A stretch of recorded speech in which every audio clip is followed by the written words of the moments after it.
Hello and welcome to Thank God It's Friday. I'm here tonight with co-hosts Peter Cooper and Jenny McKay.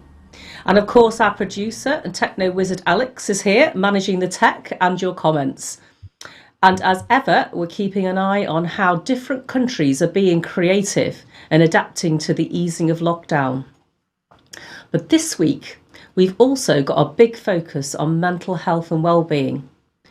We have two fantastic guests joining us, Rachel Gilbert from Wirral Mind and Anne Horton of Anne Horton Flowers. And once again, we're here for a positive evening where we get together to celebrate what's been good this week, here in the Wirral, the UK and beyond. And as lockdown eases, there's a lot to get used to with new rules and expectations. So it's really important that we still take this time out to appreciate what's good in the world. And that's what TGIF's about, because there's always good news, there are always things to celebrate. But of course, as ever, we really need and want your input this evening. Please feel free to comment on Facebook while this programme's being presented. And if you have any questions for our guests, please share them. And as ever, we're focusing on good news stories and steering clear of politics. So let's have a look at what's been happening this week due to the easing of lockdown in so many countries. Now, last week, we saw some of the unusual steps that restaurants have been taking to ensure that they can open and still stick to the rules on social distancing. So let's have a look at a few more that have emerged this week. First up, the HAND restaurant in Paris has thought of something unusual. A bit strange. They look a bit like lampshades, don't they? I'm not sure I'd like to eat in one of those, but hey ho. Next up, there's something different at Burger King Germany. Let's see how they're doing social distancing. Novel, isn't it? Yeah, and novel's one word for it. Yeah, giant sombreros, I think. And now from America, an Ocean City restaurant, Maryland, also has a novel idea for making sure customers keep their distance. Right. So I think they're called inner tube tables. But yes. It's interesting. There's wheels on the bottom of those tables. It reminds me of those things you put your kids in. They get around a house in them, so they can't get out. Yes. Yeah. They reach each other. At least they can toast with a beer. Go on. Yeah, well, hang on. If you can reach each other, that's not far enough, is it? You see. True. They're 2 touching. meters away. Yes. Isn't it 1.5 in certain countries? I've got to say, maybe America have got a slightly shorter it depends on the country. Yeah, I think maybe they've got that. But, it's a good idea. And last but not least in this section, from Romania, here is an ingenious idea to ensure social distancing while you're out and about. Take a look.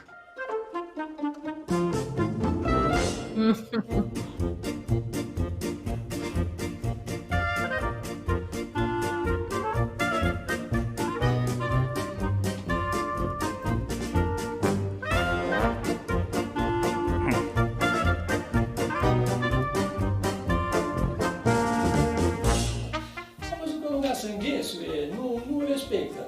Și am zis, haide să facem un pantof care să-i pedepsim, să omblegăm cu ei. Și atunci m-am gândit că poate o să păstreze distanța.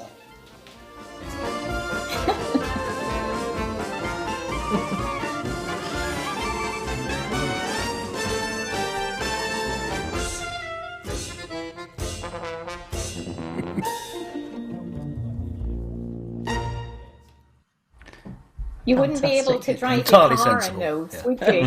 Not really, no. Grigor. I like that. Grigor. Grigor. They're a bit like clown shoes, aren't they? Absolutely. Yeah. Sideshow Bob, isn't it? Sideshow Bob from the Simpsons. Totally impractical. I don't know how much the price is. I couldn't believe it took him 2 days to make them. No. Apparently, according to I looked him up a bit, he's been making shoes since he was 16. And he makes sort of footwear for productions as well, which is probably where he got the idea. But apparently he's received 5 orders already. They cost about £92. Right. So, Okay. I'll put in my order next week. Oh, absolutely. I could see everybody falling over them actually if they actually did wear them. So I think there'd be more danger than anything else. Falling over themselves to buy them. Yeah. Dave Davenport on chat, he's pointed out that it would have to be a car from the Wacky Races. Remember the To be wacky a- races? Yes. Oh, I cartoon, remember, Wacky yes, Race? Yeah. absolutely. Yeah. That's a good point, that. Elaine, do you know? Do they do long distance sling stilettos? Well, it's a question we might have to Oh, ask Jenny. I'm not yeah. quite sure. Well, yes, that would be an interesting thing, wouldn't it? I'd buy a pair of those. Maybe they'll come Long out distance next week. stilettos, We'll they keep an eye sound out. lethal. Yeah, they would be lethal. Okay. Well, so now we're going over to Peter to see what he's been up to this week. Yes. What have I been up to this week? Well, I've been continuing what I was trying to do last week, and that was, well, lose a bit of weight. I put on weight over the last couple of years. It hasn't been just during lockdown, eating extra biscuits because they're in reach, sort of thing. If you were following last week, you would have seen that I did a sort of a montage of training, like on Rocky, in all the Rocky films. I think there's a similar thing. So it wasn't quite what I was doing. But I was doing exercise anyway. That wasn't something that I changed. Doing a bit of exercise in the morning. But what I wanted to change was my diet. Now let me let you into a little secret that I didn't say last time, and that is that I've been through this before. This isn't my first rodeo, as they say. I put on weight gradually over the years. I decided to lose weight, and I needed to come down from about the weight I am now. I'll let you know in a minute what that is. And in order to do it, I used this method that I'm going to tell you. Well, I did some exercise. The exercises maybe I'll go through next week, because I'm doing some specific exercises. And it took a year to come down it was about 2 stone in weight, so 28 pounds. And I've got a book by someone called William Banting, and I can't pronounce part of the title. It's something like A Letter on Concupiscence, a letter about being fat, I think that means. Now, the interesting feature of it is William Banting, back in the early 19th century, had grown extremely fat. He was over 200 pounds, and he couldn't shake it, couldn't get it off. He was quite an active chap. He walked around everywhere. He went riding. His job was as a funeral director, and he was quite a successful one. He had a lot of money. He had his own personal doctor, and this doctor had just been studying diabetes and the treatments for it, and he advised this. I'm just going to read from William Banting's book. He says, the items which I was advised to abstain as much as possible were bread, butter, milk, sugar, beer, and potatoes. And he says, which had been the main, and I thought innocent, elements of my existence.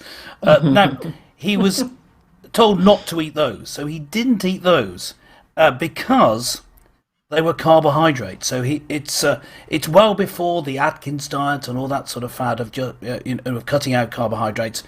He cut out carbohydrates, and in doing so, he had to have a change of diet which had something else in it. And there's a key thought in this. Now, remember, this is a diet that I've tried and that William Banting found useful.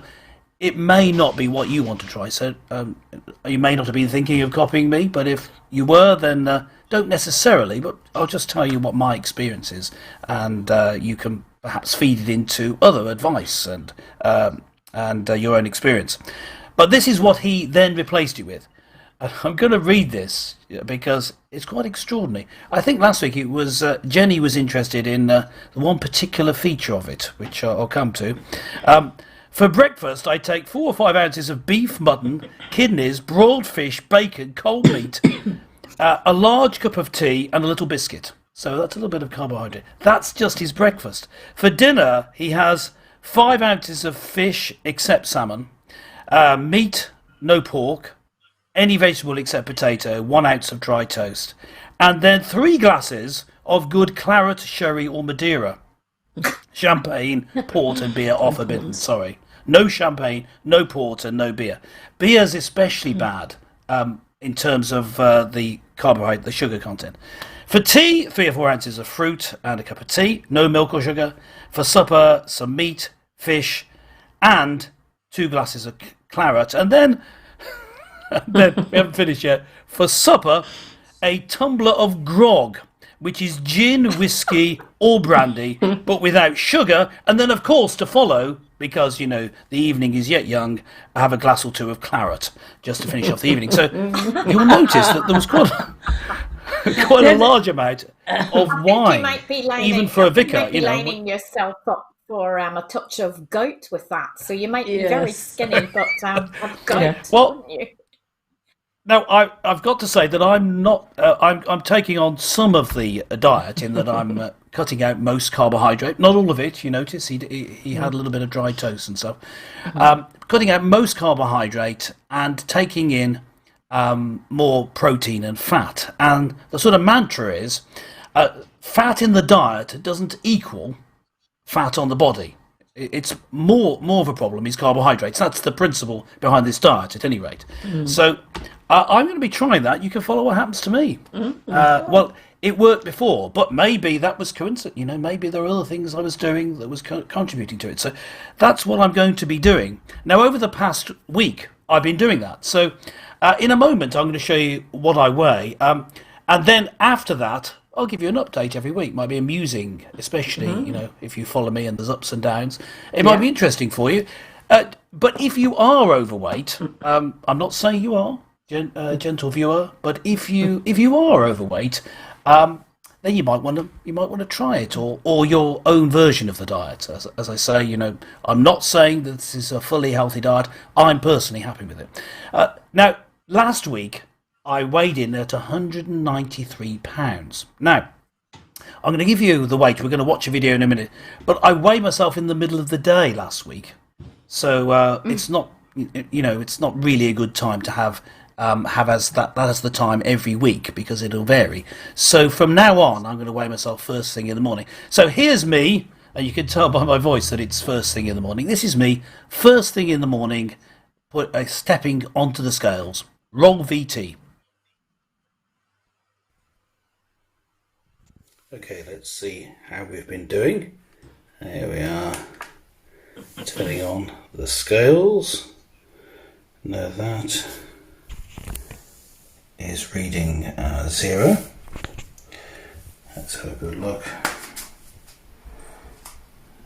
on these scales. Look, there's socks. Yeah, they match. 193 before. Nearly. White and one's grey. No, that's true. 189. Nearly.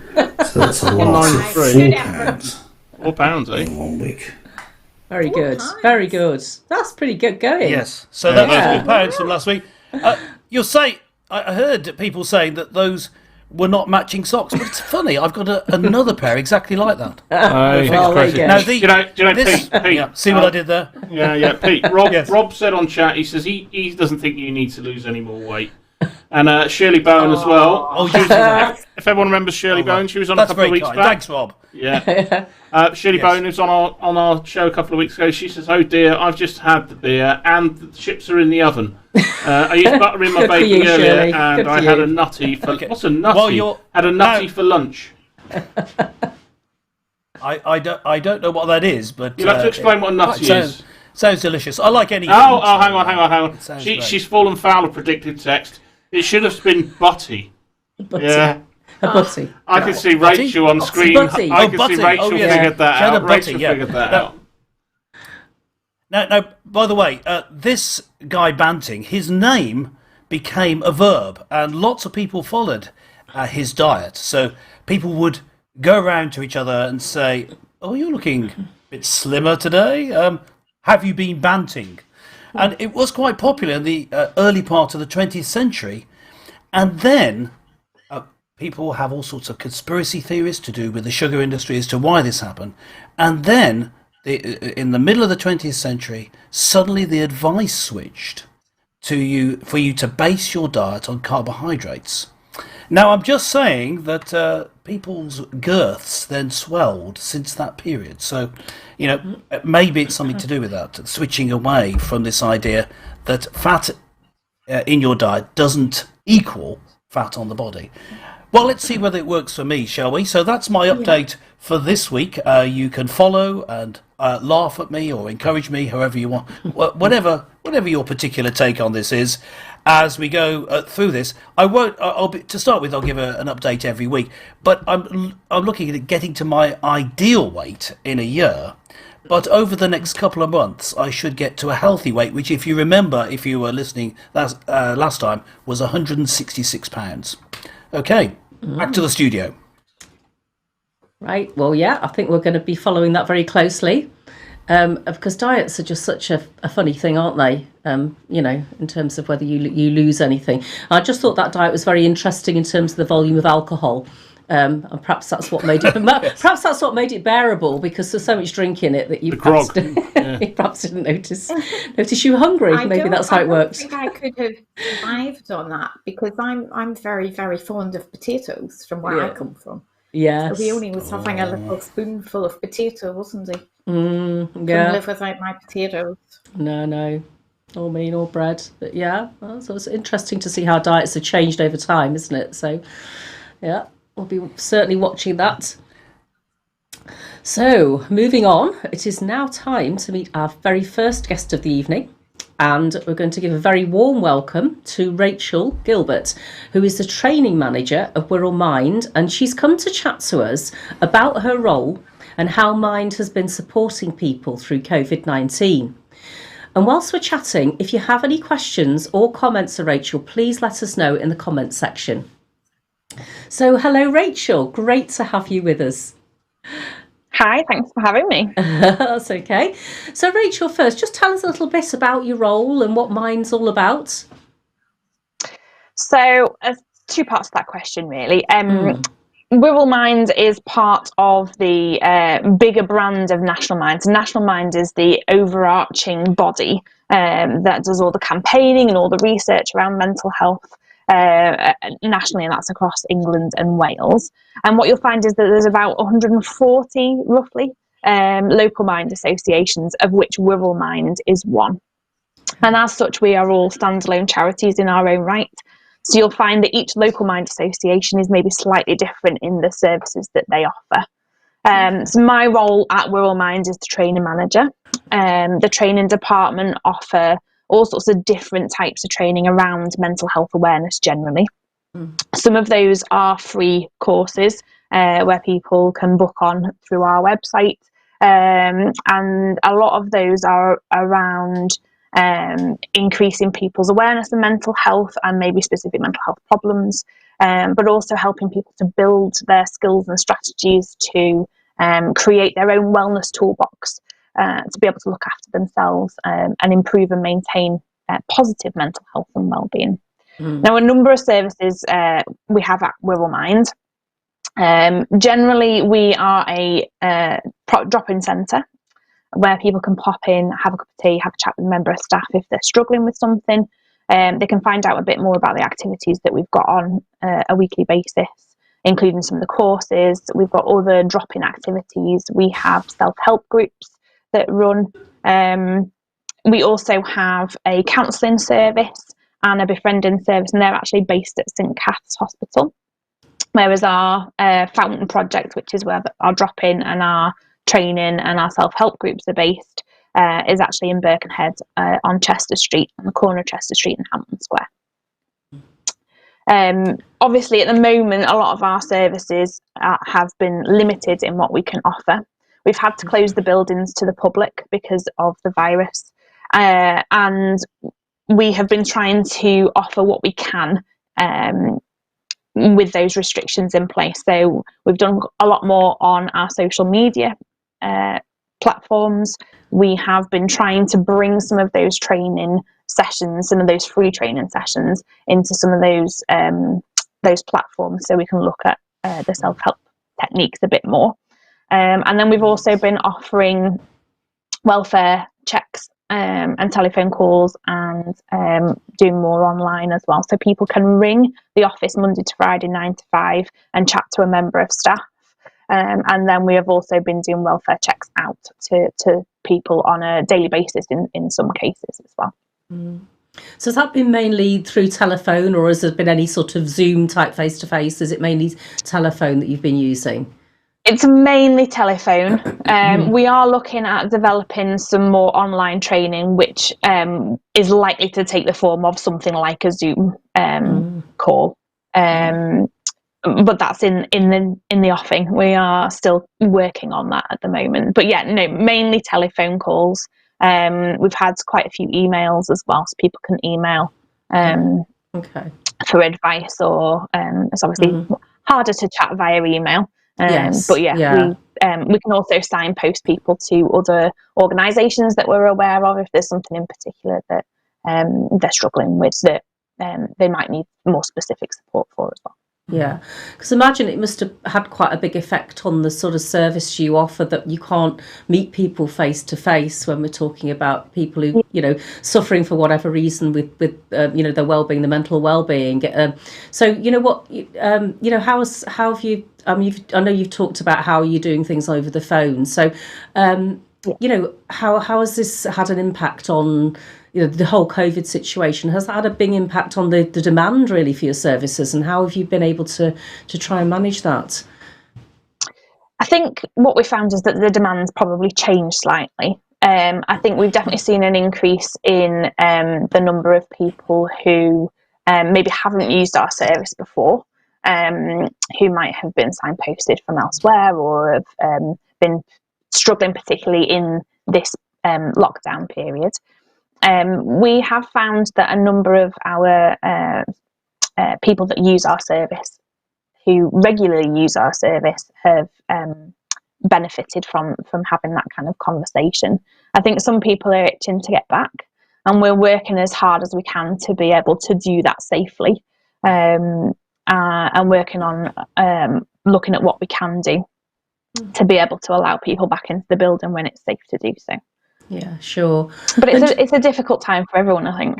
Yeah, it is, and I think, for me, my perception anyway is that the isolation that people have, perhaps, I know quite a few people I know have struggled with the fact that they're having to be alone, and particularly when the lockdown was stricter as well. So, have you been getting calls and people asking for help with those sorts of issues who are trying to struggle with the restrictions?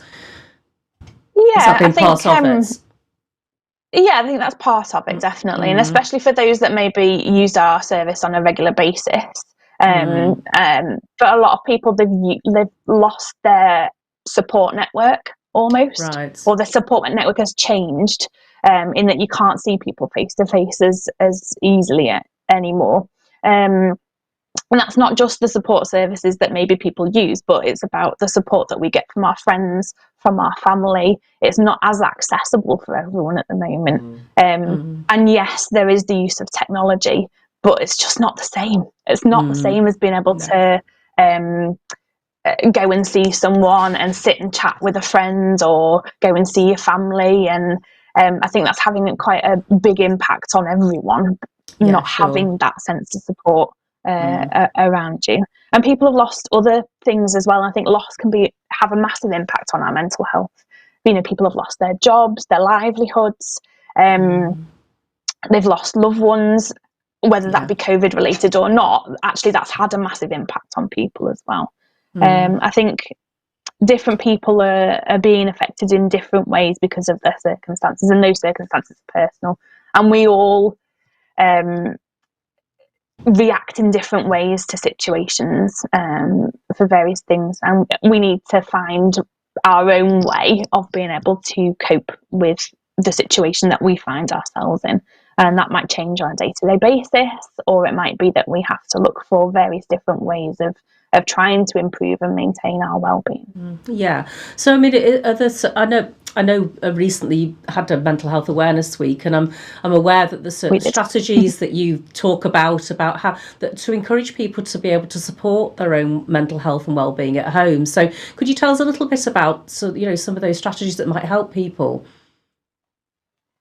Yeah. So one of the things that we actually did around that time was kind of a bit of an introduction to what we call the 5 ways to Wellbeing. 5 ways to Wellbeing was actually something that was created or developed by the New Economics Foundation, and there's loads of information online around the 5 ways to Wellbeing.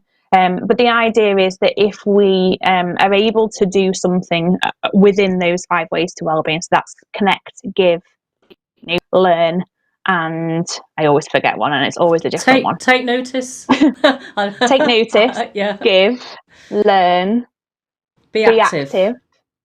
Connect. And I've forgotten the other one. Connect. Thank you. So I've got them written down. I should have written them down. I'm cheating, Rachel. I've got them written down. Oh, I forgot to do that. And I always forget one, and it's always a different one.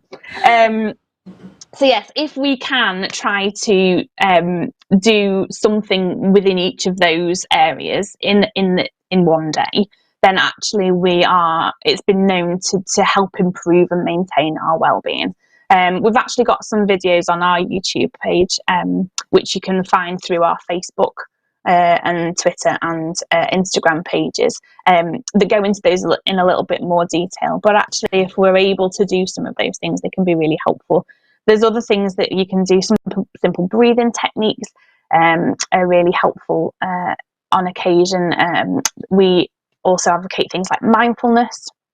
Can be really helpful for people, but sometimes actually it's just about finding what works for you. So for me, gardening has been a massive help during this lockdown. I've just been able to get outside, and thankfully I have a small patch of land that I call my garden, and it's been an absolute lifesaver for me and my small children to be able to have that space to run around when we haven't been able to get to the park or anything like that.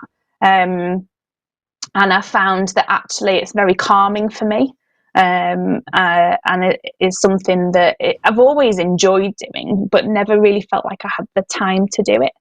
And I think having spent more time at home, then it's allowed me to kind of have that time in the garden. So it's about finding what works for you. That's the key message, really, is about finding what works for you. And if it's about trial and error sometimes, so try things out, and if it doesn't work, that's fine. Try find something else. But there is loads more information online and on our platform, our social media platforms as well, that might be helpful for people. Well, thanks, Rachel. And I think getting outdoors is important for a lot of people, isn't it? I think that's something that does help people in terms of how they feel. Absolutely. As you say, if you've got an outdoor interest or something you do enjoy, especially since you've had such fantastic weather as well, I just think it's been a good opportunity for people to try and do that. So I know I've enjoyed being outdoors too. So thank you for that. Sometimes it's just the basics, the eat well, sleep well, get a little bit of exercise, even if that's just walking. And having that fresh air can be really, really beneficial, and having that sunlight can be really beneficial for people. Yeah, great. Okay, no, thanks, Rachel. And so sort of moving on, thinking to the future a little bit, what do you think the most important issues will be for the work of mind once, post COVID-19, perhaps, projecting into the future? I think what we'd love to be able to do is to just be there to support people with whatever they are dealing with and whatever issues have presented. I think it's going to be really important for us to be flexible in that. I think there's going to be a sense of some more online content that we might not have had before. I think we're going to be able to reach a wider audience to be able to do that. But I think people are craving that kind of face-to-face connection. So like I said, as soon as we are able to, and it's safe to do so, we will be opening our doors for small numbers initially, and we will just be following the government's guidelines around that. I think that we'll just be supporting in any way that we're able to, and maybe try and explore other options as to how else we might be able to support people. It might be that we find there are new issues that come out, or other issues are more predominant. I think we just need to be flexible to work around those and work with those and support people in any way. Yeah, absolutely. I mean, we chatted a few weeks ago to somebody, actually works the diocese, but they were talking about preparing to help people through basically post-traumatic feelings, because some people have been through such some terrible times during this pandemic, and actually that might be something that emerges later on, that I just suddenly thought that might be something that obviously you'd be very much involved in, wouldn't it? And as you say, talking to people. Yeah, I think what we have started seeing an increase in the number of referrals to our counselling service. So you can self-refer to our counselling service. And I think certainly what we've been discussing is trying to forecast what those needs might be, and try to make sure that we have the relevant training for staff, and for our counsellors to be able to support people in those ways as well. So that's something that we're certainly looking at, and looking to develop as well. Great stuff. Okay, thank you, Rachel. And is there any way in which our viewers could help? You know, obviously we'll be very interested in everything you've been talking about. You know, is there something that we can do that could help? So obviously you can follow us on our social media platforms. People can share and comment on those posts that we put out. It means that we get seen by a wider audience. Will help reach that wider audience, and it might reach somebody who might be struggling that doesn't know about us yet. Ordinarily we'd be asking for volunteers, but unfortunately at this present time we can't take on any new volunteers at the moment. But keep your eye out on our social media platforms and our website, and as soon as we're able to, there will be information going out about the sorts of volunteers that we do have. Some people have very kindly been raising money for us, either through an activity or making a donation, and then there's other organisations that have supported us through choosing a charity of the year. And with us being a standalone charity in our own right, we do have to find the funding ourselves for a lot of our services, and every little helps really. So yeah, if anybody is willing and able to do something like that, any charity at the moment would be very, very thankful for that little bit of support and that little bit of help. Yeah. But mainly just kind of sharing the sorts of things that we do, sharing the content on our social media platforms might just actually reach those people that don't know about us, but are in need of it at the moment. Yeah, no, thanks, Rachel, because that's two very practical things that people can do, isn't it? Certainly in terms of helping to publicise the really important work that you do in supporting mental health and wellbeing, and if they're able to also possibly help financially. So that's great. It's been so interesting talking to you, Rachel. I'm sure our viewers would concur that's just been, it's been lovely to find out more about that really valuable work that you do, and hopefully we'll be able to support you. Yes, brilliant. I've got a question, Rachel. It must be interesting because I've kind of suffered in the past with my own mental health, and I'll just open this up to the host actually, and anyone on chat has got any questions. It must be, the first thing is to identify there's an issue, surely, and I'm wondering about men specifically in this lockdown, where they don't identify that there's a problem in the first place. That must be an interesting dynamic, where people actually highlight that problem in the first place, or to recognise it. That awareness, I think. And I suppose I think a lot of what we do is try and raise awareness generally of mental health. So we all have mental health, and we all need to look after our mental health like we look after our physical health.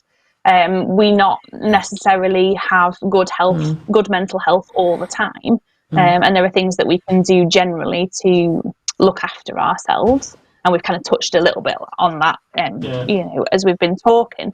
I think recognition and acknowledging to ourselves that that we're maybe not feeling as good as we could be, or as we have in the past, and there's maybe something kind of brewing there, I think is one of the hardest steps that some people can take and make. And I think if people are able to acknowledge without judgment that they are struggling, then 100%, that then allows them to seek the help and support that they need. Yeah, absolutely. Yeah, absolutely. Great. Thank you, Rachel. And it can be really hard, but it's okay not to be okay. And absolutely. there are lots of services out there that are there to support people who are struggling. It's definitely something I think that used to be more of a stigma than it is now. People are much more accepting on people's mental health, which is fantastic.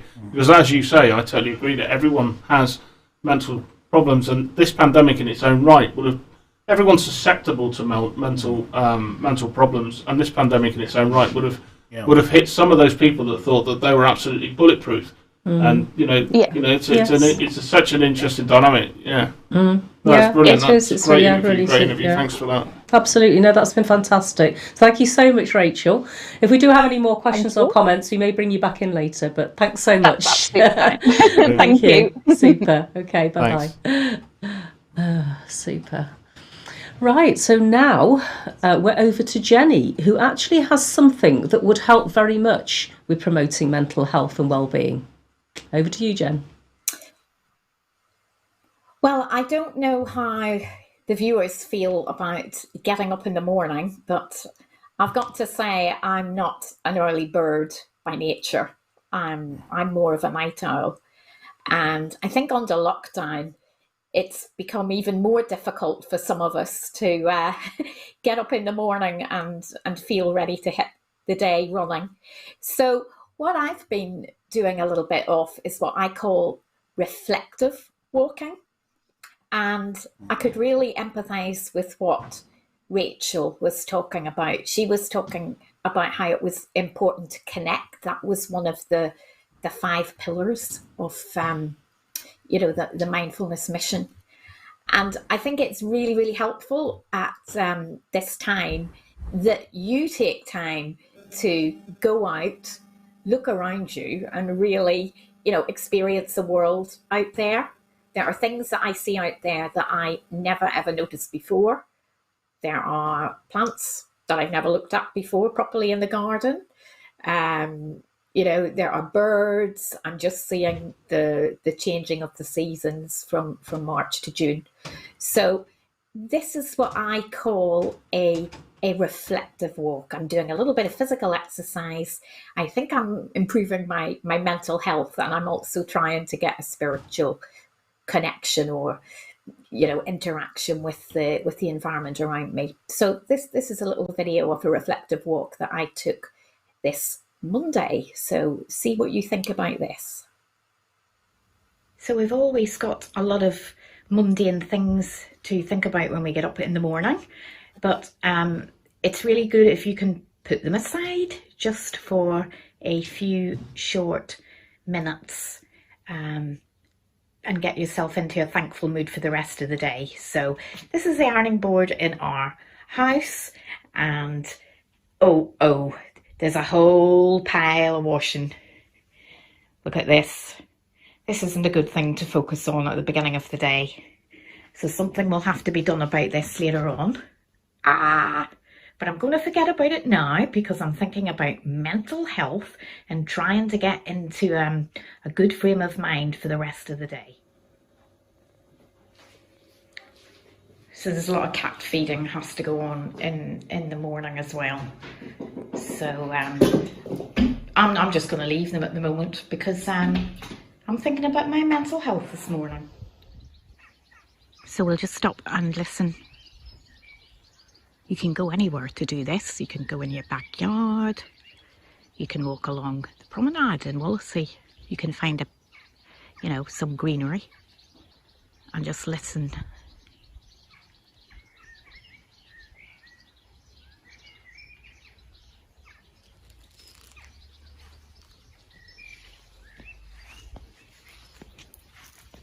Oh, there's a cat running past.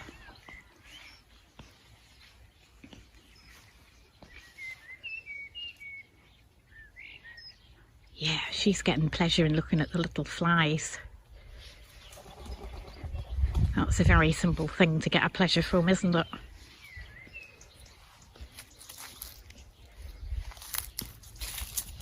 Oh, the crunch of the leaves. I love that. We'll get more of that in autumn, of course.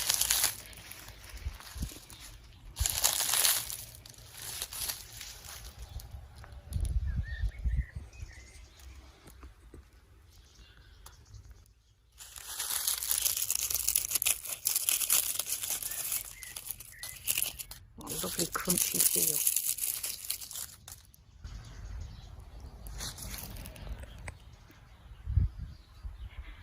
There's another one. She's actually not very well. She's getting treated for cancer. But she's not thinking about that. She's interested in the wood pile. She's still very well.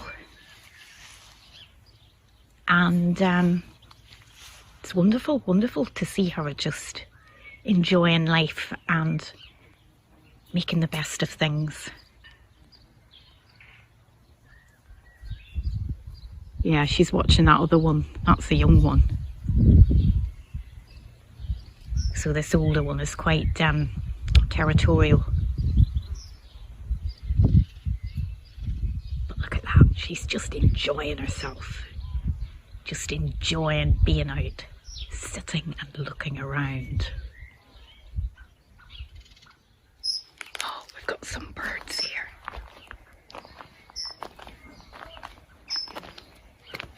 What do you think of this one? Oh, it's sitting very, very still, isn't it? Really, really good to be able to get up this close to a robin. This is something new. This is just coming out now. It's a lavender.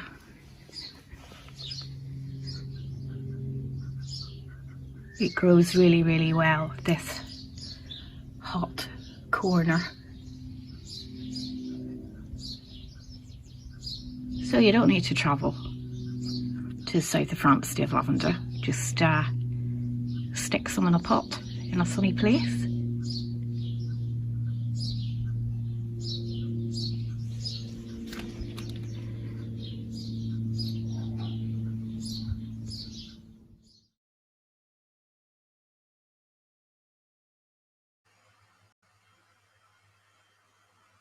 I don't know if the sound went a little bit funny on your end, but it went a bit funny on my end, probably my internet connection. But the lavender at the house in the front. It's all good. That was just saying, all good, good. So that's what I like to do in the morning. So it's quite therapeutic. Spot the fake animal in there. No, there wasn't one, Jenny, was there? No one saw the fake robin. Yeah. We felt a bit, Jen. I was very impressed with your ironing. I'm sorry that's slightly off the point. I think you made everybody feel hugely better because you got huge piles of ironing. We felt a little sorry for the cats who missed their breakfast, but I did love the walk. I thought it was great. So I think it's lovely to listen to the birds for a start. You know, it's fantastic. Yeah, taking in nature. It's such a simple thing, just to go out and look and observe and breathe. You know, Rachel was talking about breathing exercises. Just take in the outside world. You know, we often just blank what's going on, and we miss the things that are just directly in front of us. Yeah. And I think that's something we don't want to forget as we move out of lockdown. No, great stuff. And we've definitely been blessed with the weather. Yeah, thank you. We have been, certainly. It wouldn't be the same doing it in the rain. But, we will probably have to do that. Okay, I'm going to pass over to Elaine now. Okay. We've got another story from you, Elaine. We have indeed, yes. Yes, because one of the things that's been affecting many people is the inability to see their nearest and dearest relatives and friends. But I've actually got two pieces of good news on that topic this week. Firstly, care homes across the country have been closed to visitors during the coronavirus pandemic. But now, coronavirus-safe family visiting rooms are being created in some care homes to let families see their loved ones during the lockdown. And this photograph that's just coming up now is of the Beverley Parklands care home in East Yorkshire. And that moment really is the first time that lady has seen her 92-year-old father face to face for 11 weeks. So a lovely thing for people to have thought of to enable that to happen. And our seconds. So now we're going back over to Peter. But before that, Let's just have a quick look at this piece of advice from Jenny. On Thank God It's Friday last week, Peter mentioned that he wanted to lose weight, and we saw a video of him running up and down steps outside Wallasey Town Hall and doing a lot of press-ups and push-ups. So I'd just like to suggest to you, Peter, that maybe you would like to consider doing Nordic walking, and this involves walking with poles. And you just need a pair of training shoes, some light walking gear, and of course the poles. And it's working your upper body and your legs, so you burn a lot more calories. So I'd like to suggest you might consider that for your weight loss program. Yes, well, I've not come across that before. I've not come across what it was before. I've seen people walking with them, and I thought, where are your skis? That's what I thought. It sounds an interesting idea, because what I like, I'll just be cheeky there, but what I like about that is I like a bit of free exercise. You get extra exercise while you're walking anyway, because I could walk somewhere with it, couldn't I? So yeah, I like that idea. So my next segment, that's I've got a little video I recorded earlier. I just grabbed a camera and spoke into the camera. What it's about a sense of humour and comedy, but specifically it's about jokes, because I sort of isolated it down to that particular form of comedy that I happen to like. There's some famous jokes that do the rounds. There was here were a couple of thoughts that came from jokes from the Edinburgh Fringe. They won the Edinburgh Fringe. For example, here's one of them. Here's a thought: a crime in multi-storey car parks. Wrong on so many levels. See, that sort of joke, that sort of thought. And all this, the other one I was thinking of that I was going to put into this intro was a similar one. I can see the next 5 minutes are going to be quite painful, aren't they, Pete? the Edinburgh Fringe Festival. The Edinburgh Fringe Festival, there was this thing. There was a thought about. Let me just share this one with you about a once in a lifetime holiday. So this summer I went on a once in a lifetime holiday. I'll tell you what, never again. Get it? You see, that's the punchline. Well, we've got coming up now. Just a few thoughts. Now, this is not specifically me telling jokes. This is me talking about jokes in the next few minutes, and you'll see I give a few different sort of illustrations of different types of jokes and what that might mean for how we use comedy and humour. Well, this is me talking into the camera. Roll VT. There was some research done a few years ago trying to find the world's funniest joke, done by a guy named Wiseman. And I'm going to share with you that joke in a few minutes. But first, here's a couple of jokes that he found on the way. These are jokes that were popular in different parts of the world. Here's one from America. A Texan meets someone for the first time and says, "Where are you from?" And the guy he's talking to says, "Well, I come from a place where we don't end our sentences in a preposition." So the Texan replies, "Okay, where are you from, jackass?" Now, moving over to Russia during the time when it was the Soviet Union, here's a joke about people lining up to buy basic commodities to live by. It's during the time of Perestroika, when Gorbachev was the leader. Here goes. There were two people lining up to buy vodka, and as they're in the queue, one guy says to the other, "This is getting too much. I'm going to go off and kill Gorbachev. I'm going to go and shoot Gorbachev." And he storms off. But he comes back pretty soon, and his friend says to him, "What happened?" He said, "The line there was even longer." Now, that was the sort of joke that apparently was popular in the USSR, and apparently that was part of a released document from the CIA, released in 2013. So with the sort of time delay they have to make this material available, it was probably told in about 1988, that joke. So we're talking about classics here. Now, I've got a different style of joke for you to hear before I get to the world's funniest joke. And this is one I recorded earlier. It's a different sort of style. It's an attempt to tell a joke in a different way and get across a sort of an emotional message. Anyway, see what you think. Yes, I'd rather have been a billionaire than a tramp. I sit on this park bench and I dream. And last night as I dreamed, I called out to heaven and I said, God, are you there? And a voice from heaven replied and said, yes, I am. So I asked the question. I said, God, in the Bible it says that 1 billion years to you are as 1 minute, and £1 billion to you are as 1 penny. So, can you give me a penny? And the voice from heaven replied and said, yes. Wait a minute. Very good. I'd rather have been a billionaire than a tramp. So here it is now. I'm ready to tell you this is the world's funniest joke, according to Wiseman. Here goes. A man phones the emergency services and is put through to a medic. And on the line, the medic says to him, hello, sir. What seems to be the problem?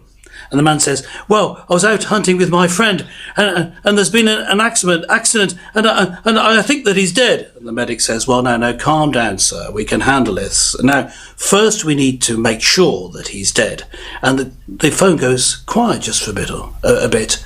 And then we hear silence and then a bang, a gunshot. And the man comes back to the phone and he says, right, I've done that. What next? Now, humour, of course, is subjective.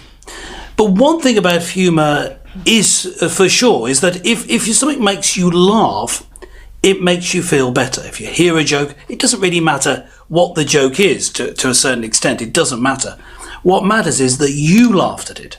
You found it funny, so you laughed. So whatever jokes you find funny are ones that are going to help you to cope or help you lift your mood or help you get through difficult situations. And there's been some research done, some work done, looking at how developing your own comedy act can help in you coping with mental health issues. In fact, there's a website dedicated to this called standupformentalhealth.com. You know, stand up like a comedy stand up for mental health.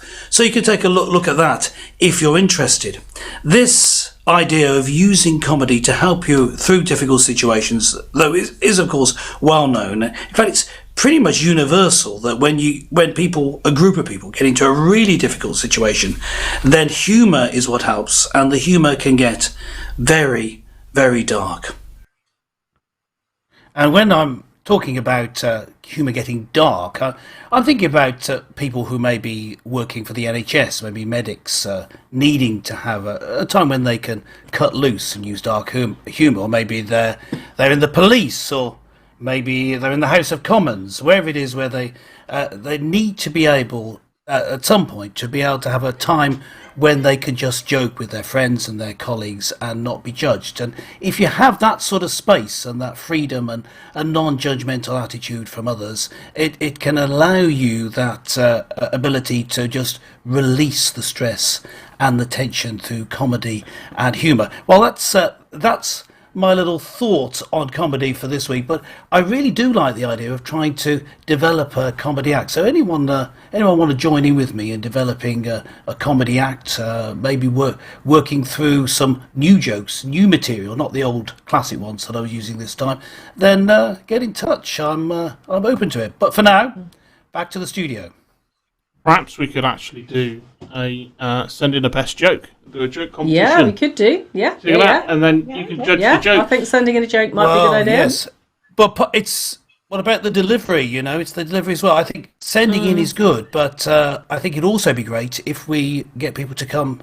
Maybe the winner comes and tells the joke for us. Absolutely, that That would be sounds like a good. great idea. Excellent idea. Okay, yeah. Send in your jokes if you want to take part, and if you win, It's the way you tell them. It's the way I tell them. It's the way I tell them. Absolutely. I think there must be some budding That's why they're comedians not out there.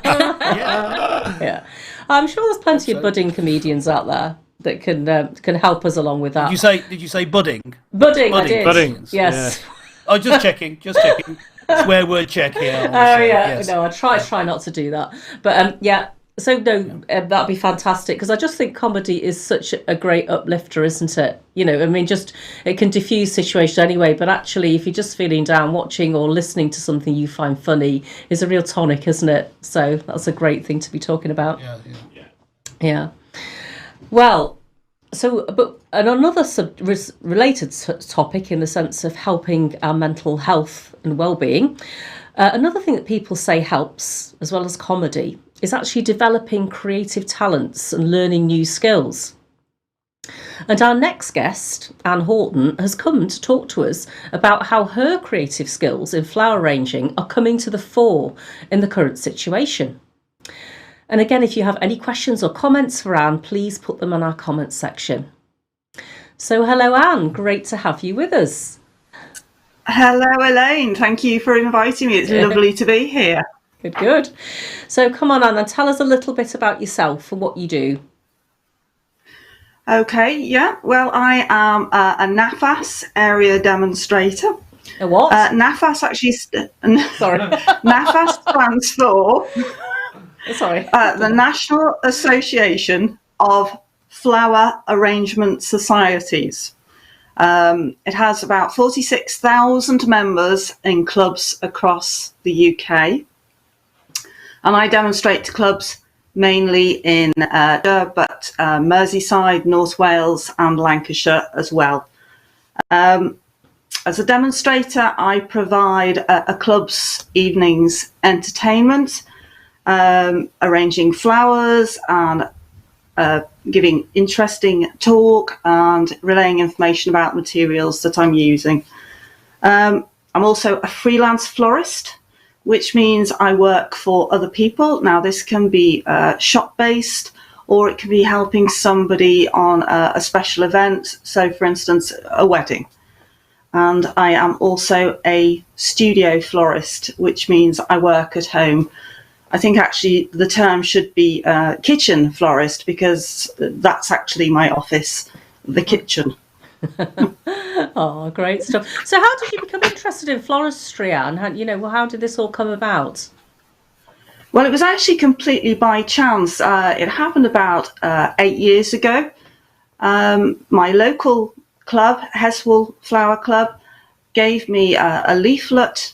They had been, luckily enough, they had gained funding from the lottery to try and bring new blood into the club. And to that end, they arranged a 6-week, completely free of charge, yes, actually something for nothing, flower arranging course. So I tried it, I liked it, and I became passionate about it. I found a talent I never knew I had. And I have to say, over the years, it's proved very helpful as far as my own mental issues have been concerned. I do have caring duties, and I've also met a lot of new people and made some really good friends. I've done a lot of flower arranging classes subsequently. I've done a couple of competitions. I'm not big on competitions. And then I decided to go to college to do my formal floristry training. As part of the formal training, I had to have commercial experience. And I approached a florist, a local florist, and she was very kind enough to give me a voluntary placement. And the rest, as they say, is history. I'm still there 7 years later, albeit in a part-time capacity, but I'm actually now being paid, which is always a really good plus point. I love working in the shop. I love meeting customers. I love having the opportunity of sharing some sad times, but mostly happy times with them. During the time I was with doing the commercial training, I was also training with NAFAS to become a demonstrator and a speaker. And having successfully passed my tests, which I have to say were more horrendous than my driving test from a scare factor, I was let loose on the clubs in the local area. It's been a lot of fun, but it's hard work. It's good fun. And my diary was full of talks and demonstrations for this year and 2021. Mm. And so what's happened now, Anne? Because I think you've either working in the shop and demonstrating. What's happened for you then since COVID-19 hit us? Well, it's been like for most people, it's been pretty horrendous. All my demonstrations have been cancelled, and I can't really see the demonstrations coming back until next year because the audience tends to be on the more mature side, shall we say. I can't really see them being in a position to do things until there's either a vaccine or until we can come up with some really good safety measures for them. As far as the shop was concerned, my work stopped abruptly just before Mother's Day, which I have to say I was very relieved about. Having a very vulnerable husband, I didn't really want to be mixing with sort of lots of people, so that stopped abruptly as well. And also I found that homework stopped. It was impossible to work in the kitchen when it was forever full of people looking for food. And also the supply chain was disrupted as well. Mm-hmm. Yeah. So I met the challenge of being at home head on. I got involved in housework, doing jobs that needed doing, excavating dust that had been there for sort of 10 years. And in the garden, I love the garden. I have to have the garden growing things for my demonstration, the foliage. So there wasn't a great deal to do in the garden, but I had been out painting sheds and fences and things.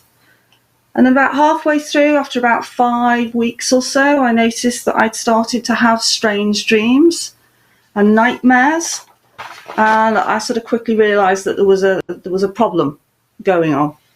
So I was finding that doing repeated tasks, it was a bit like Groundhog Day, having no social outlet, no work outlet, nothing to look forward to was really beginning to take its toll. I was missing my flowers and I desperately needed to find an alternative to vent that passion, if you like. Personally, I find that focusing on something creative, particularly when it involves scent, I find it really comforting.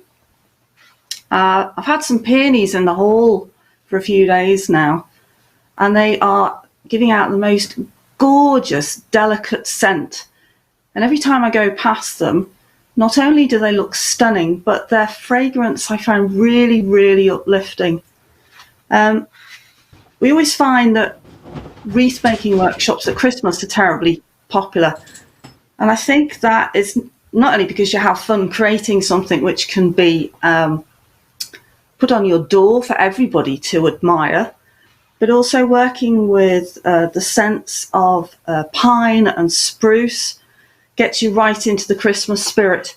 Of course, the glass of wine that may or may not be consumed during the process probably helps as well. I'm sure. Maybe. Yeah. But it occurred to me that there were a lot of flower arrangers out there who are not able to access a choice of flowers. Everybody seems to be restricted to the supermarket at the moment, and their choice is really limited. You can get bored with that very quickly. And also a lot of people out there with time on their hands, wanting to learn a new skill, to have a little bit of me time. So to that end, I thought giving people an opportunity to participate in an online virtual workshop might prove interesting. I can't see physical workshops returning for some time either. So next Thursday over Facebook Live, I'm going to do a virtual flower arranging workshop. The idea is that everything in the morning will be delivered to your door. You won't need anything. You won't need to think about it. And then in the evening, I will go live with Facebook and we can work through the design together. You can follow at home. Oh, that sounds a really good idea. So is this flower arranging? So is this going to be suitable for people who've never arranged any flowers? If they do what I do, which is just sort of stick them in the vase from the supermarket, is it suitable for people who are real beginners and have never attempted this before? I think what you are known as, Elaine, technically is a plonker. Oh, absolutely. But don't worry. I'm one of those as well when it comes to a vase a little bit. Yes, indeed, it's very much open for people who've had no experience whatsoever, because we're going to go through it together. Equally, it would be useful for maybe a more experienced flower arranger who might have things at home that they want to add into the design. Also, people who just want to come along and perhaps watch what's happening. If you want to take part, you can just go onto the Facebook live stream, or we can get you organised with flowers. If you go to the Facebook page, Anne Horton Flowers, or send me an email at annehorton.co.uk, we can sort you out. Super. So what happens with the flowers, Anne? How do people actually get them if they're requesting them? Well, they can either go to Facebook. There's lots of information on there about sorting the course out, or as I say, they can send me an email at Anne Horton Flowers. And they're delivered to people's houses, are they? Yeah. In the first instance, it needs to be local to Wirral, unfortunately. Perhaps delivering them at a later date might come, but I will deliver them contactlessly to their front door on the morning with instructions how to look after them, and then we go from there. Great, that sounds super. So it sounds straightforward because people don't have to do anything. So it sounds a lovely idea for people to maybe start to develop a new skill through that. So a great example of those creative talents to help with mental well-being. So thanks, Anne. Thank you. Thanks for telling us all about that. Thanks. Okay, great stuff. Thank you for having me. Okay, bye. So yeah, a good example of a new skill I think I could do with something like that. But thanks to Anne. So now, due to lockdown, many people are finding themselves working from home for the first time, or much more than they ever did before, at least. And now we're going to go over to Jenny for some great tips on how to look after your mental health and well-being while you're home working.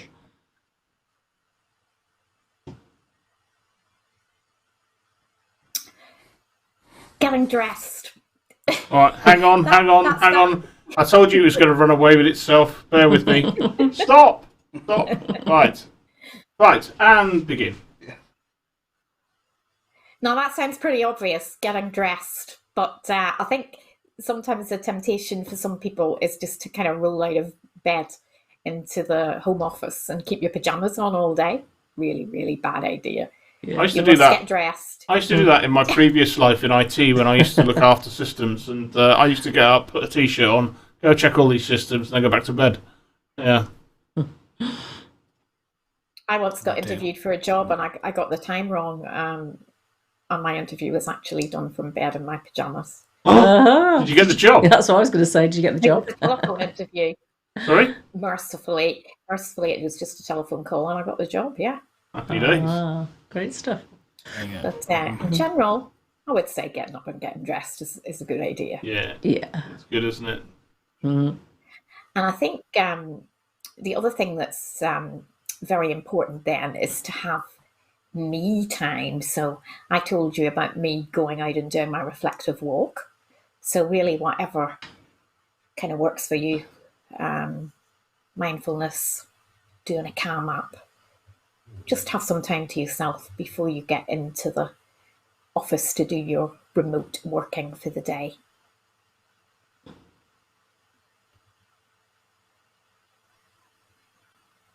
And yes, you do have to work. You do have to work, unfortunately. But make sure you eat as well. Yeah. This isn't working out as well as I thought. Yes. That's right. So work, eat, eat. Yes. Yeah, okay. Some people forget though. They do. They just sit on the computer all day, and then it gets to 4 o'clock, and they feel really horrible. So you should have your coffee and tea and lunch breaks, and maybe, as Pete said, you should have a couple of glasses of port as well. Oh, sounds good. Aren't you supposed to stand up and walk round every few minutes as well? Yeah. Oh, is that That's sorry, right. Is that during work? Have a couple of glasses of port? Did you just say? Not port, guess it not depends port, where your Madeira work or is, claret. doesn't Let's get Claret. Oh, I think I'd be asleep Claret, if I yes, had that. I'd be finished for the day. I suspect a lot of people have drunk quite a lot of claret during this lockdown, haven't they? I would think so. Think so. So you must do all that eating and then make sure you do some exercise. So I've told my team if they can get out and do 45 minutes exercise a day, that's really good. That's really optimal. I've got to say, I don't sometimes do that myself. It sounds quite a lot. Sounds quite a lot of 45 minutes, doesn't it? But maybe it isn't really. It depends what you do. Yeah, the guidelines say really don't they? You should do 5 lots of 30 minutes. Yeah. 5 lots of 30 minutes. Yeah. Yeah. This is a good one. Oh yeah, limited news. I mean, and I started with this at the beginning. I was just checking the television reports and the Twitter feeds coming out every hour on what's going on in lockdown. And you've really, really got to stop that, because if you're feeling anxious about that, it just really reinforces it. So I just check it twice a day. That's what I've said to my team. Get up in the morning, see if anything has happened, and then check again in the evening.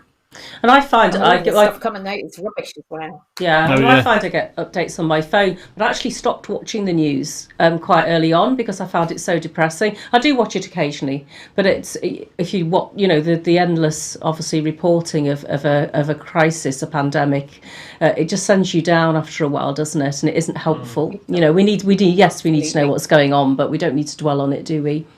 It doesn't help anyway. No. Mm-hmm.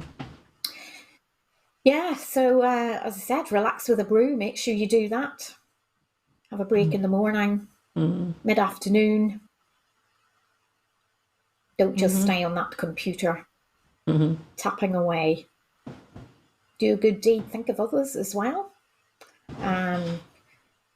You're probably very much trying to think of your own well-being, but actually doing something for somebody else, just giving a phone call to somebody who's on their own, it does a lot for them, and you'll feel very good for having helped somebody as well. Yeah, I think that's true, definitely. Yeah. And yeah, I think it's great. We just heard about Anne and the flower arranging. Try and do something creative. This is a great opportunity, isn't it? You can, develop something that you've maybe been wanting to do for ages, like learn a new language, do something creative, learn knitting, do flower arranging. Yeah, learn the language of jokes. He could do some training in that, couldn't he? Indeed. Learn IT skills. Yeah. This is a good one. Do something new. And another good thing, I think, before you go to bed, think of 3 positive things that have happened during the day. It doesn't have to be a big thing. It can just be something small. You really enjoyed having a lovely breakfast, or, you spent time on the phone with a friend. It doesn't have to be something absolutely huge, but just something that's, given you some personal pleasure. Lots of little positive things happen every day, don't they? Absolutely. Yeah. Try not to think about the negative things before you start to sleep. Absolutely. Great. I think those are really helpful tips. Yeah. So thanks, Jenny. And now I think Peter has got some more tips for us on keeping sane during the pandemic. Well, this is just a thought based on something that happened recently. Just a few days ago, there was a commercial space flight joining in with NASA, SpaceX company, and NASA joined together to fly up to the International Space Station. And you'll see that the routine that you might have on Earth has to be different. The things that you do have to be different. This, you might think, is an extreme form of self-isolation, actually going out into orbit. But be that as it may, let's have a look at, first of all, the SpaceX astronauts arriving at the space station, and then one astronaut just giving a little talk about how they sleep. Roll VT.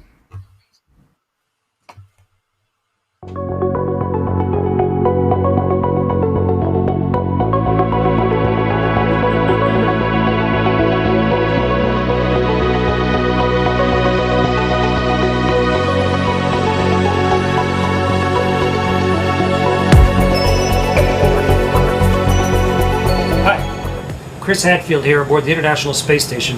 We keep busy on board the space station. Long days, lots of work, physical exercise. At the end of it, you're tired. But how do you sleep in space?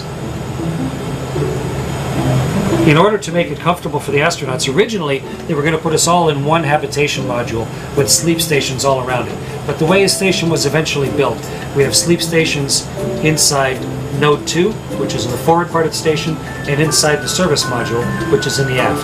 A total of 6 small bedrooms, sleep stations, or sleep pods. And inside each one is just a sleeping bag tied to the wall. You might think it's uncomfortable not having a mattress and a pillow, but without gravity, of course, you don't need anything to hold you up. You can just completely relax. And you don't even need a pillow. In space, you don't even have to hold your head up. So you can relax every muscle in your body, and your arms float up in front of you. Your head tips forward. But before I go to sleep, I gotta put on my pajamas, because I have space jammies. I'll be right back. Great. I'm in my super comfy Russian full-length pajamas. Nice for when you have to get up in the middle of the night, and ready to go to bed. I'll show you where I sleep.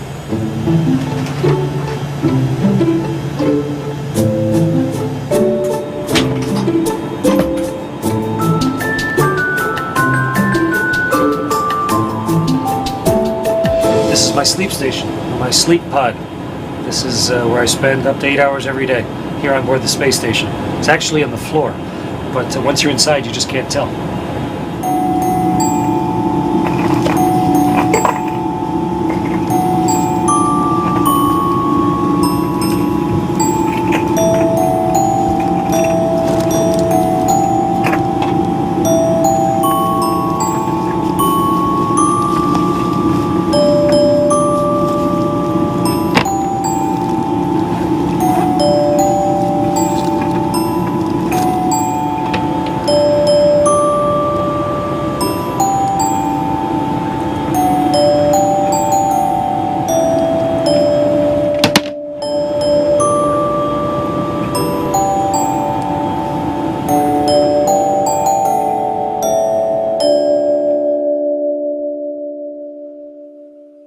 And there we have it. That's how you go to sleep if you're in a spacecraft. So now you know next time you're on a spacecraft what to do.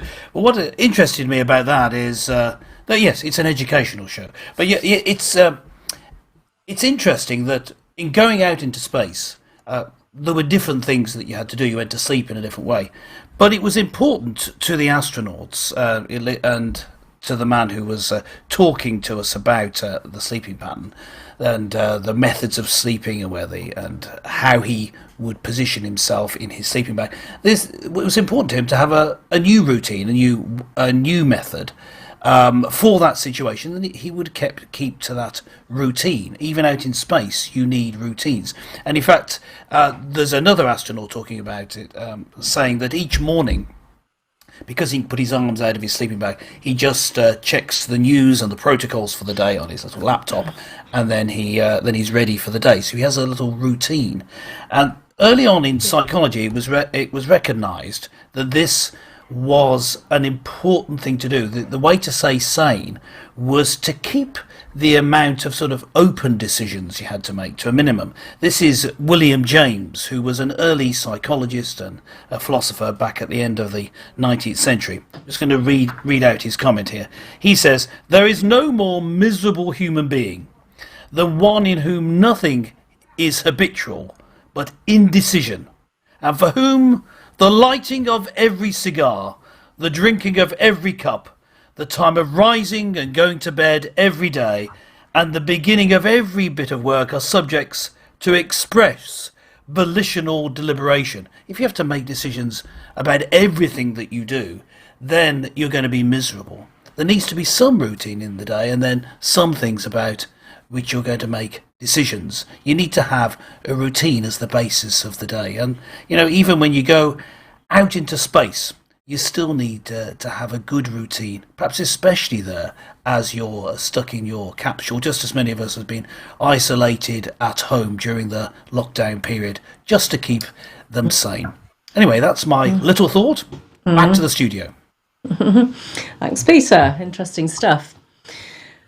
Okay, so now we're coming towards the end. I've just got a couple of minutes of reflection for you, because we've been talking a lot this evening, haven't we, about how important it is to have that positive attitude, to focus on good things, creative things even. And I think that can be really hard when times are difficult. And maybe you're somebody who suffers with anxiety or depression. Maybe you've been bereaved during lockdown. And maybe you're struggling with isolation and not being able to see loved ones, parents, children, grandchildren. I do hope that some of you who've been watching tonight are feeling a bit fired up with ideas about how you can improve your wellbeing and mental health. Or maybe your greatest achievement is just getting through each day as best you can, and the idea of doing something new or learning a new skill is not on your horizon. And if it is, then that's absolutely fine. And for me, being thankful makes a huge difference to how I feel. There are just two things that really help me. And Jen talked about thinking of 3 positive things before you go to bed. Well, I actually do something like that each morning. Each morning, I think about things that I have to be thankful for, the blessings in my life. And at the hardest time in my life, after my first husband passed away, I used to wake up in the morning and make myself say, "Thank you, Lord, for bringing me to this day." Because, of course, sometimes you don't feel like being thankful. But it still made a difference to how I got through the day, because it turned my mind towards a positive. For me, the constant positive in my life is God. And I would love to know what yours is. Please let me know in comments or in Messenger. And now to finish off, we're over to Jenny for an important announcement.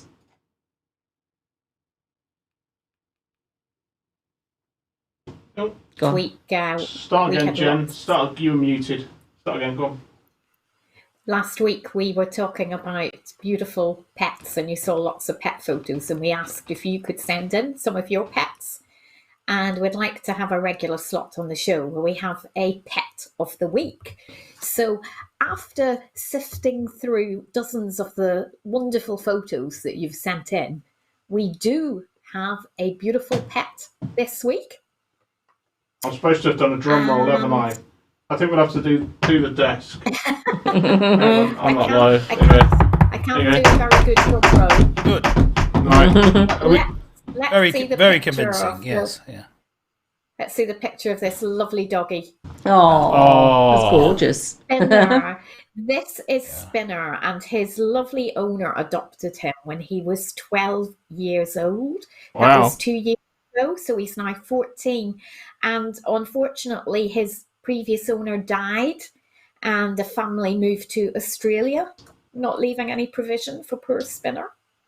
So he looks very, very happy now. I was also asked, what breed do you think he is, Jen?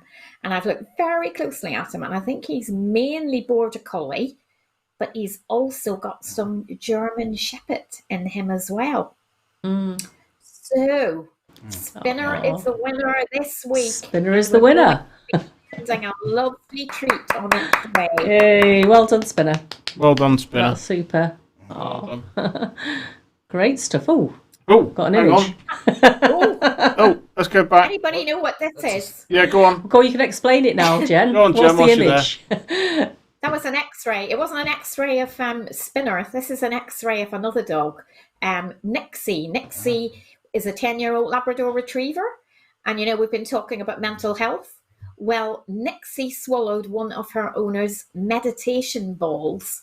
I must say, I'd never heard of a meditation ball, but apparently they're kind of ping pong ball sized, and you roll them around in your palms, and they make you feel absolutely wonderful. But Nixie swallowed her owners, and they only knew she'd done this because she was jangling as she walked. Oh, I think they have a bell in them or something, don't they? yeah. They do. They jingle jangle. So she was a jangling dog, Oh, but beautiful she didn't dog. have to get opened up. So the vet was able to do endoscopy and remove the offending object through her mouth under anaesthesia. So Nixie's feeling very, very happy now that she's no longer jingle I'm jangling. sure. Oh, great story. Oh, that's super. Thanks, Jenny, for that. Well, that's all from us this week. And I just wanted to say a really big thank you to our fantastic guests, Rachel Gilbert and Anne Horton.